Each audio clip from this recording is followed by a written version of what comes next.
आप सभी के साथ से थोड़ा और आगे बढ़ते हैं। पुस्तक वही देवेंद्रनाथ शर्मा, लॉन्गिनुस का जो उदात्तवाद है उसको हम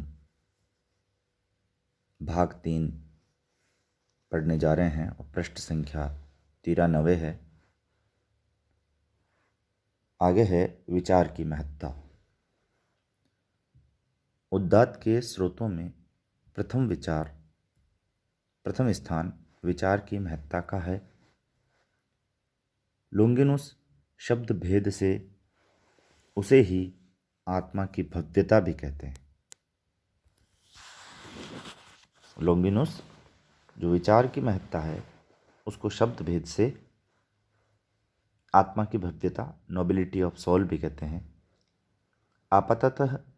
आपाततः यह स्खलन जैसा प्रतीत होता है, पर स्खलन है नहीं।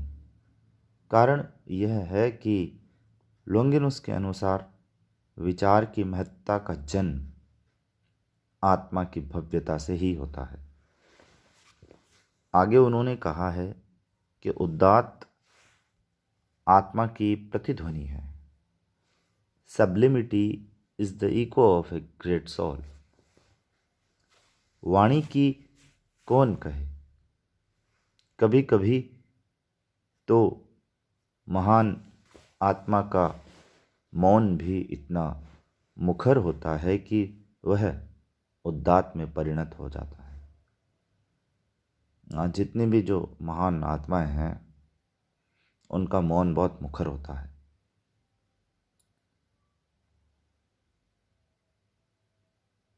इसलिए यह बता देना अत्यंत आवश्यक है कि जो मनुष्य वस्तुतः वाग्मी है उसकी आत्मा कभी भी क्षुद्र या अधम नहीं हो सकती। जिनके विचार और उद्देश्य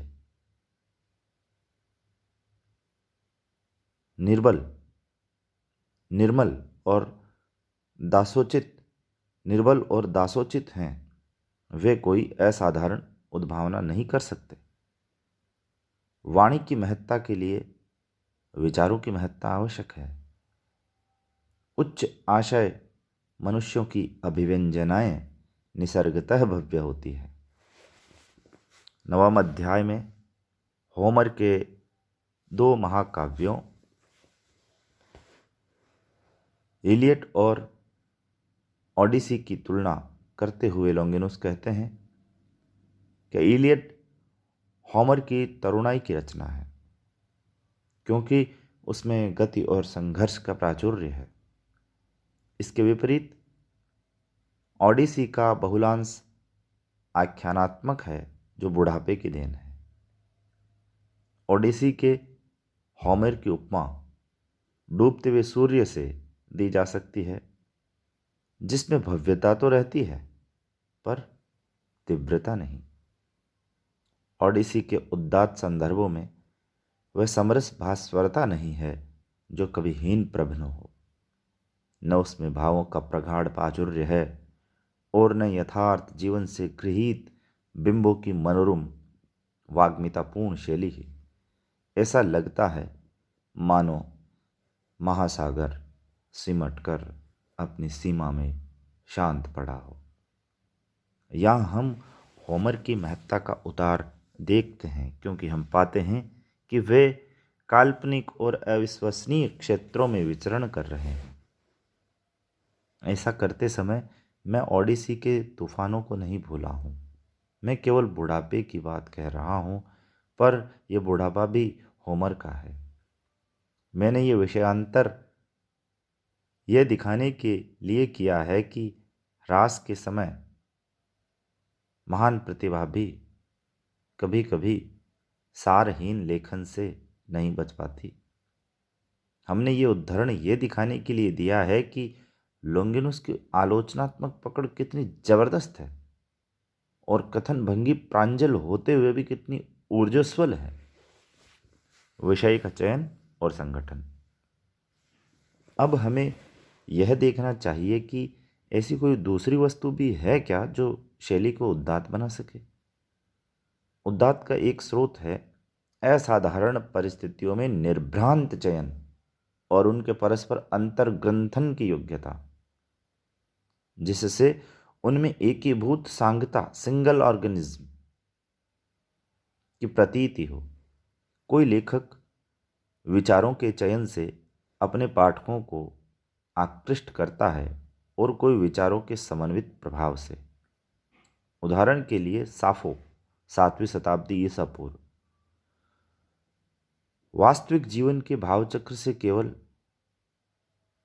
प्रेम के सहचर भावों का चयन करती है, किंतु उसकी विशेषता उन भावों के चयन से कहीं अधिक उसके कौशल में है, जिसके द्वारा वह उनको घुला मिलाकर एक अभिनव, साथ ही तीव्र और उत्कट रूप में अभिव्यक्त करती है। 7वीं सदी की कोई साफो है जो वास्तविक जीवन के भावचक्र से, जो रोजाना के उथल पुथल का जीवन है, उसमें से वो केवल किसको चुनती है? प्रेम या उससे जुड़े हुए भावों का चयन करती है। लेकिन महत्व चयन का नहीं है, महत्व उसकी अभिव्यक्ति का है कि वो किस कौशल के साथ प्रेम और उसके सहचर भावों को वो प्रस्तुत करती है, अभिव्यक्त करती है। एक अभिनवता उसके अभिव्यक्ति में है। तो ये महत्वपूर्ण बात है। आगे है विस्तारण। विस्तारण का उदात्त में क्या योगदान है, इस पर विचार करते हुए लोंगिनुस कहते हैं कि भाषण शास्त्र के अन्य लेखकों से उसका मत भिन्न है। अन्य लेखकों का कहना है कि विस्तारण, एम्प्लीफिकेशन, भाषा की वह विशेषता है जिससे विषय में भव्यता आती है। लोंगिनुस की आपत्ति है कि यह लक्षण तो उदात्त पर भी घटित होता है, भावात्मक और आलंकारिक शैलियों पर भी घटित होता है, क्योंकि इनसे भी भाषा में कुछ न कुछ भव्यता आती है। लोंगिनुस के अनुसार उदात्त की स्थिति उन्नयन में है, इलेवेशन, और विस्तारण की मात्रा क्वांटिटी में है। इस प्रकार उदात्तता प्राय एक विचार में निहित रहता है, जबकि विस्तारण सदा मात्रा का सहवर्ती होता है और उसमें अल्पाधिक निरर्थकता भी रहती है। तात्पर्य यह है कि विस्तारण विषय से संबद्ध अनेक छोटे मोटे स्थलों और आकस्मिक प्रकरणों का संकलन है जो तर्क को सबल बनाता है। इसके बाद लोंगिनुस डेमोस्थेनस और सिसेरो की तुलना करते हुए कहते हैं कि डेमोस्थेनस का उदात्त पुरुष है, तो सिसेरो का विस्तृत। डेमोस्थेनस अपनी शक्ति, गति, वेग और तीव्रता से सामने जो कुछ पड़ता है उसे या तो जला देते हैं या उड़ा देते हैं।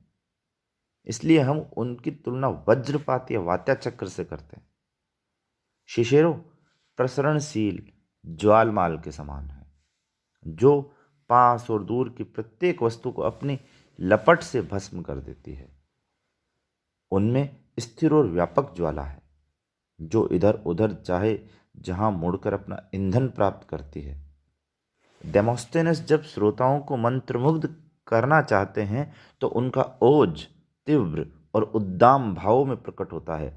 सिसेरो का प्रसार वहां देखने को मिलता है जहां वे अपनी वाग्मिता के प्रवाह में श्रोताओं को बहा ले जाना चाहते हैं। उदात्त और अनुकरण। उदात्त के ऊपरी निर्दिष्ट साधनों के अतिरिक्त एक और साधन है अपने पूर्ववर्ती महान कवियों और लेखकों का अनुकरण तथा उनसे स्पर्धा। हमें इस लक्ष्य को अपने मन में दृढ़तापूर्वक स्थिर रखना चाहिए, क्योंकि अनेक लेखन दूसरों की उपलब्धि से प्रेरणा ग्रहण करते हैं। प्राचीन प्रतिभाओं में से एक प्रकार का ज्योति प्रवाह निकलकर स्पर्धालुओं की आत्मा में प्रवेश कर जाता है, जिनमें अंतःप्रेरणा का अभाव सा रहता है। उनमें भी पूर्वजों की भव्यता की दिव्य शक्ति भरकर उन्हें आविष्ट कर देता है। ये भाव अपहरण नहीं है, बल्कि सुंदर चित्रों, मूर्तियों या कलाकृतियों का प्रभाव ग्रहण है। यदि प्लेटो ने प्राणपण से होमर से स्पर्धा न की होती तो उनके दार्शनिक सिद्धांतों में विकास की जो मनोहारी छटा दिखती है वह न दिखती, और न उसका विषय काव्यात्मक होता, न अभिव्यंजना कौशल कलात्मक। कीर्ति और विजय की अभिलाषा से आरब्ध संघर्ष की आभा पूर्वजों द्वारा पराभव के बाद में मलान नहीं होती, न उससे लेखक के गौरव में आँच आ सकती है। कितनी सुंदर और कितनी प्रेरक बात है। कीर्ति और विजय की अभिलाषा से आरब्ध संघर्ष की आभा पूर्वजों द्वारा पराभव के बाद भी म्लान नहीं होती, और न उससे लेखक के गौरव में आँच आती है। कुछ व्यवहारिक निर्देश।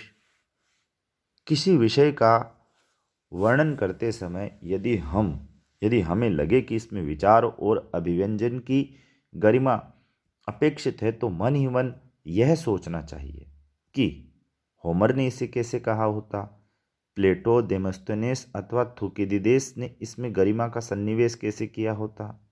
हमारी प्रतिस्पर्धा की भावना इन महापुरुषों को कल्पना में साकार कर देगी और हमारे उत्साह को बढ़ाते हुए तथा मार्ग को आलोकित करते हुए यह हमें पूर्णता के अभिष्पित आदर्श तक पहुंचा देंगे।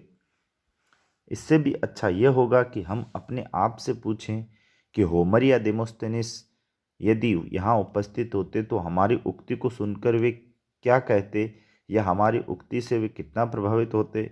सचमुच ये परीक्षा बड़ी कठिन होगी यदि हम अपनी उक्तियों के मूल्यांकन के लिए ऐसे अतिमानव निर्णायक मंडल की कल्पना करें।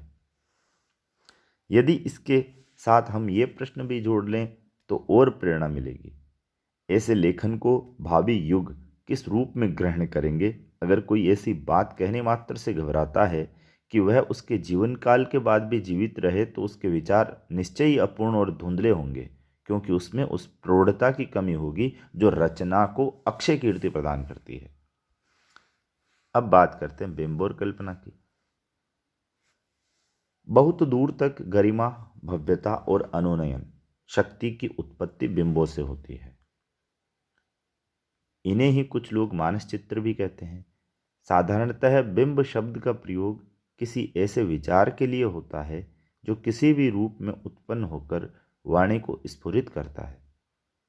इसका प्रयोग ऐसे संदर्भों के लिए होने लगा है जिनमें भाव की प्रबल प्रेरणा से हमें वर्णनीय वस्तु प्रत्यक्षवत प्रतीत होती है और श्रोताओं को हम उसकी प्रत्यक्षवत प्रतीति कराते हैं। बिंब विधान का जो प्रयोजन कवि के लिए है वही वक्ता के लिए नहीं। बिंब की सहायता से कवि मुख्यतः भाव को उद्दीप्त करता है और वक्ता वर्णन को सजीव बनाता है। हालांकि किसी न किसी तरह भाव का उद्दीपन दोनों का लक्ष्य होता है। क्या बिंब विधान का जो प्रयोजन कवि के लिए है वह वक्ता के लिए नहीं? बिंब की सहायता से कवि मुख्यतः भाव को उद्दीप्त करता है और वक्ता वर्णन को सजीव बनाता है। हालांकि किसी न किसी तरह भाव का उद्दीपन ही दोनों का लक्ष्य होता है। यहाँ एस्किलुस, सोफोक्लेस, एवरिपिदेस जैसे दुखांतकारों से उदाहरण दे देकर लोंगिनुस अपने कथन का समर्थन करते हैं।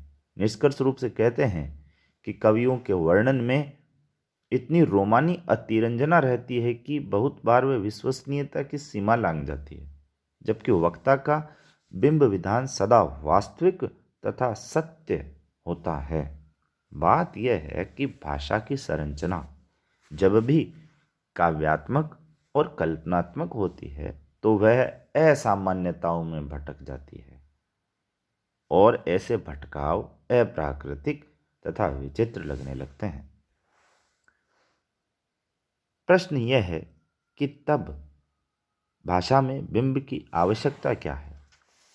उत्तर यह है कि और चीज़ों के साथ उससे भाषा में भाव और ऊर्जा का संचार होता है। बहुत ही महत्वपूर्ण बात है कि भाषा में बिंब की आवश्यकता क्या है। इसका उत्तर यह है कि चीज़ों के साथ उससे भाषा में भाव और ऊर्जा का संचार होता है और तर्क से समन्वित हो जाने पर वह श्रोताओं का केवल अनुनयन ही नहीं करता बल्कि उन्हें सम्मोहित भी करता है। निष्कर्ष यह है कि विचार का औदात्य सदाशयता अनुकरण और बिंबों से प्रसूत होता है।